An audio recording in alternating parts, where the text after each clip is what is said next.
Bapak Ibu tenaga pemasar Prudential Indonesia, apa kabar? Membaca bukunya Kohan, Give More Help Prospect to Buy. Saya akan bacakan fitur investasi, fitur-fitur yang terkait dengan investasi apa saja. Saya akan bacakan ya Bapak Ibu. Semoga informasi ini bisa bermanfaat. Terima kasih buat Kohan yang telah memberikan izin kepada saya membacakan buku ini. Fitur-fitur yang terkait dengan investasi, unit link memiliki fitur-fitur yang tidak terdapat dalam polis non-unit link. Fitur ini dapat dimanfaatkan memaksimalkan manfaat polis bagi nasabah, baik ditinjau dari sisi pertanggungan asuransi maupun investasi. Beberapa fitur yang berhubungan dengan investasi adalah switching, redirection, top up incidental, top up reguler, penarikan nilai tunai atau withdrawal. Nah, saya akan bacakan switching, redirection, dan top up incidental ya. Switching adalah fitur yang memungkinkan nasabah memindahkan seluruh saldo atau sebagian saldo nilai tunainya ke jenis investasi dana yang lain. Punya dua misalnya seperti itu atau lebih. Fitur ini dapat memaksimalkan pertumbuhan dana. Sebagai contoh, saat memprediksikan suatu dana akan naik signifikan, nasabah dapat memindahkan saldo nilai tunainya ke jenis dana yang akan naik. Begitu pula sebaliknya, saat memprediksikan suatu jenis dana akan merosot nilai tunai, polisnya dapat dipindahkan ke jenis dana yang relatif stabil bahkan naik nilainya. Adanya fasilitas switching juga membantu perencanaan keuangan nasabah. Misalnya untuk penyiapan dana pensiun dan dana pendidikan. Pada saat masa pensiun masih lama, premi dapat disimpan dalam aset yang berpotensi tumbuh pesat. Mendekati masa pensiun dapat dipindahkan ke jenis aset yang tidak fluktuatif. Keren idenya ya. Redirection yang kedua adalah fitur yang memungkinkan nasabah mengganti jenis dana investasi untuk setoran premi berikutnya.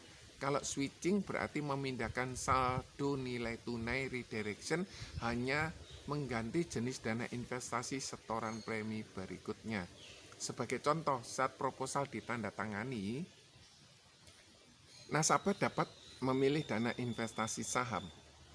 Setelah polis berjalan, nasabah ingin mengganti jenis dana investasinya ke obligasi. Namun saldo yang di saham tetap tidak ikut dipindahkan. Untuk itu nasabah dapat mengajukan redirection. Setoran premi berikutnya akan diinvestasikan dalam obligasi, sehingga nasabah mempunyai dua jenis dana investasi dalam satu polis yang sama, yaitu saham dan obligasi. Sedangkan top up incidental dilakukan jika nasabah ingin menambah saldo nilai tunainya dengan melakukan penyetoran dana dan besarnya tidak harus sama dengan premi rutin. Langkah ini tentu juga akan mempercepat pertumbuhan nilai tunai polis. Fitur ini juga dapat digunakan untuk menyimpan dana ekstra yang diperoleh di luar penghasilan rutin, misalnya saat menerima tunjangan hari raya, THR, atau saat pembagian keuntungan usaha. Jenis dana investasi untuk top up incidental tidak harus sama dengan jenis dana yang sudah dipilih di polis. Top up incidental dapat dilakukan sewaktu-waktu, tidak harus sesuai dengan jatuh tempo polis. Sedangkan top up reguler ada top up yang dilakukan secara berkala mengikuti jatuh tempo polis. Apabila nasabah memutuskan untuk meningkatkan besar porsi dana tabungan atau investasi polis, dapat diubah untuk menyesuaikan dengan keinginan nasabah.